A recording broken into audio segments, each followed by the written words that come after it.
चतुर्मास महात्म्य तीसरा अध्याय। ब्रह्मा जी कहते हैं, षोडशोपचार से सदैव भगवान विष्णु की पूजा करना तप है और भगवान के शयन करने पर वही महातप कहा गया है।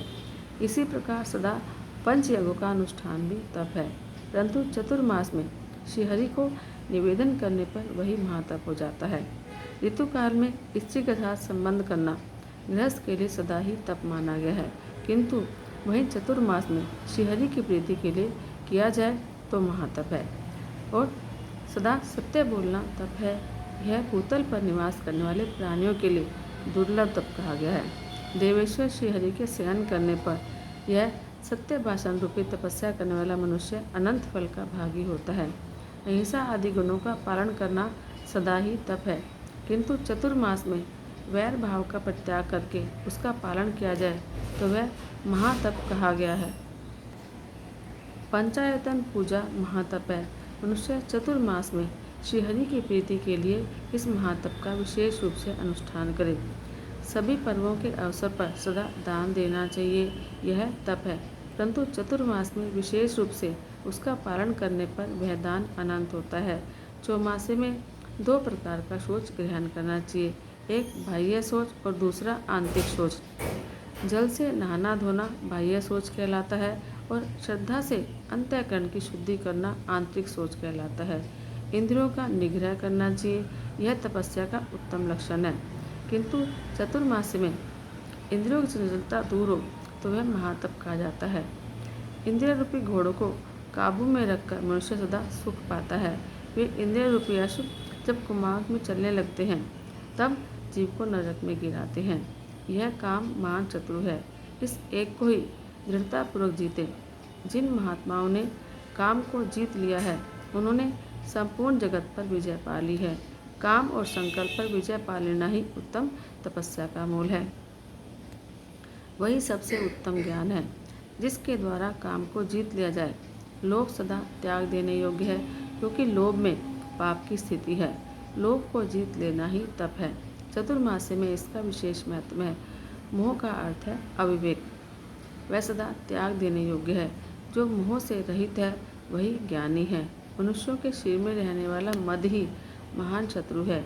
यो तो सदा ही, किंतु चतुर्मास में विशेष रूप से उसका निग्रह करना चाहिए। मान बड़ा भयंकर शत्रु है, वह सब प्राणियों के भीतर निवास करता है, उसे क्षमा द्वारा जीतना चाहिए। चतुर्मास में उसे जीतना अधिक गुणकारी होता है। ईर्ष्या भी महान पातक का कारण है, अतः विद्वान पुरुष चतुर्मास में उसको जीते। जिसने उसे जीत लिया उसने तीनों लोग जीत लिए। अहंकार के वशीभूत हुए अजितेंद्रिय मनुष्य धर्म मार्ग को छोड़कर कुमार्ग के कर्म करने लगते हैं, अतः अहंकार को छोड़ करके मनुष्य सदा सुख पाता है। विशेषतः चतुर्मास में अहंकार के त्याग का महान फल है। यह तपस्या का मूल है। जो मनुष्य विष्णु के शयन काल में हर रोज एक समय भोजन करता है उसे द्वादशा यज्ञ का फल मिलता है। जो मनुष्य चतुर्मास में प्रतिदिन नित्य चांद्रायण व्रत करता है उसके पुण्य का वर्णन तो कहीं हो ही नहीं सकता। जो मनुष्य भगवान विष्णु के शयन काल में कृच्छु व्रत का सेवन करता है वह पाप राशि का नाश करके वैकुंठ में भगवान का पार्षद होता है। जो चातुर्मास्य में केवल दूध पीकर रहता है उसके सहस्त्रों पाप तत्काल विलीन हो जाते हैं। यदि धीर पुरुष चौमासे में नित्य परिमित अन्न का भोजन करता है तो वह सब पातकों का नाश करके वैकुंठ धाम को पाता है। चौमासे में एक अन्न भोजन करने वाला मनुष्य रोगी नहीं होता। जो क्षार लवण का सेवन करने वाला नहीं है उसमें पाप का अभाव हो जाता है। चौमासे में भगवान विष्णु की प्रसन्नता के लिए फलाहार करने वाला मनुष्य बड़े बड़े पापों से मुक्त हो जाता है। जो कंद मूल का आहार करता है वह अपने साथ पूर्वजों का भी घोर नरक से उद्धार करके भगवान विष्णु के लोक में जाता है। जो हर रोज चौमासे में केवल जल पीकर रहता है उसे रोज रोज अश्वमेध यज्ञ का फल प्राप्त होता है। जो मनुष्य चौमासे में श्रीहरि की प्रीति के लिए शीत और वर्षा शयन करता है उस पर प्रसन्न होकर भगवान जगन्नाथ उसे अपने आप को दे डालते हैं। जो मन ही मन भगवान नारायण का चिंतन करके इस परम पवित्र और पाप की शुद्धि के हेतुभूत पुराण को सुनता और पढ़ता है वह मरकर मोक्ष को प्राप्त करता है। नारद जी ने पूछा, प्रजापते 16 उपचारों से किस प्रकार भगवान की पूजा की जाती है? ब्रह्मा जी ने कहा, वेदों और शास्त्रोक्त के विधान के अनुसार भगवान विष्णु की भक्ति दृढ़ करनी चाहिए। यह सब कुछ जो दिखाई देता है सबका मूल वेद है और वेद सनातन भगवान विष्णु का रूप है। वेदों के आधार है ब्राह्मण और ब्राह्मणों के देवता अग्नि है। अग्नि में आहुति डालने वाला ब्राह्मण यज्ञ में सदा भगवान श्रीहरि का पूजन करता हुआ, सदा भगवान विष्णु की पूजा में निरंतर संलग्न रहता हुआ संपूर्ण जगत को धारण करता है। भगवान नारायण का स्मरण और ध्यान क्लेश दुख आदि का नाश करने वाला है। चतुर्मासी में भगवान श्रीहरि जल में विशेष रूप से व्याप्त रहते हैं। जल से अन्न पैदा होता है जिससे जगत की तृप्ति होती है। वह अन्न भगवान विष्णु के शरीर के अंश से उत्पन्न होता है। अन्न को ब्रह्म कहते हैं। वह अन्न आवाहन पूर्वक भगवान विष्णु को समर्पण करके मनुष्य पुनर्जन्म, वृद्धता और कलेश के संस्कारों द्वारा तिरस्कृत नहीं होता। पुरुष युक्त आदि जो 16 ऋचाओं वाला यजुर्वेद का महासूक्त है वह सर्वोत्कृष्ट नारायणमय है। उसके पाठ मात्र से ही ब्रह्म हत्या दूर हो जाती है। ब्राह्मण को उचित है कि वह पहले स्मृतियों में बताई हुई विधि के अनुसार अपने शरीर में उक्त 16 सूक्तों का न्यास करे। फिर भगवान की प्रतिमा अथवा शालिग्राम शिला में विशेष रूप से न्यास करे। फिर क्रम से आह्वान आदि करे। वैकुंठ धाम में विराजमान कौस्तुभ मणि से सुशोभित, कोटि कोटि सूत्रों के समान तेजस्वी, कोटि कोटि सूर्यों के समान तेजस्वी, दंडधारी शिखा सूत्र में सुशोभित पीताम्बरधारी रूप से भगवान विष्णु का आह्वान करके ध्यान करें। सब पापों के समूह का नाश करने वाले श्री विष्णु को इस रूप में अपने ध्यान में स्थिर करके उन्हें पूजा के लिए अपने आगे आह्वान करें। पुरुष सूक्त की प्रथम ऋचा सहस्त्र शीर्षा इत्यादि मंत्र से आदि में ओंकार जोड़कर उनका उच्चारण करें और उसी के द्वारा भगवान का आह्वान करें।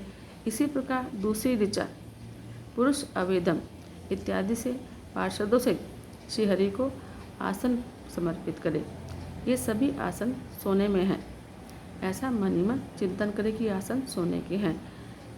भक्ति योग से चिंतन करने पर वह परिपूर्ण होता है। फिर तीसरी ऋचा से पाद्य समर्पित करें और उसमें गंगा जी का स्मरण करें। उसके बाद सरिताओं और 7 समुद्रों के जल से जगदीश भगवान विष्णु को अर्घ्य दें। सरिताओं और सागरों का चिंतन मात्र करना चाहिए। चौथी ऋचा से अर्घ्य दान देना चाहिए। अर्घ्य दान करना उचित रहता है। इसके बाद श्रीहरि को अमृत से आचमन करावे। 3 आचमन से ब्राह्मण की शुद्धि बताई गई है। आचमन का जल स्वच्छ और फेन और बुदबुद से रहित होना चाहिए। ब्राह्मण इतने जल से आचमन करे कि वह उसके हृदय तक पहुँच जाए। क्षत्रिय कंठ तक जाने लायक जल से आचमन करे और वैश्य तालू तक पहुँचने वाले जल से आचमन करे। स्त्री और शुद्ध एक बार जल का स्पर्श मात्र करने से शुद्ध हो जाते हैं। 5वीं ऋचा के द्वारा भक्ति युक्त मन से आचमन करना चाहिए। भगवान ऋषिकेश भक्ति से ग्रहण करने योग्य हैं। भक्ति से वे अपने आप को भी समर्पित कर देते हैं। तत्पश्चात सुगंधित पदार्थों से सुवासित और सभी औषधियों से युक्त स्वर्ण में कलशों में रखे हुए जल से भगवान को स्नान करावे। श्रद्धापूर्वक मन से भावना द्वारा लाए हुए तीर्थ जल से स्नान करना चाहिए।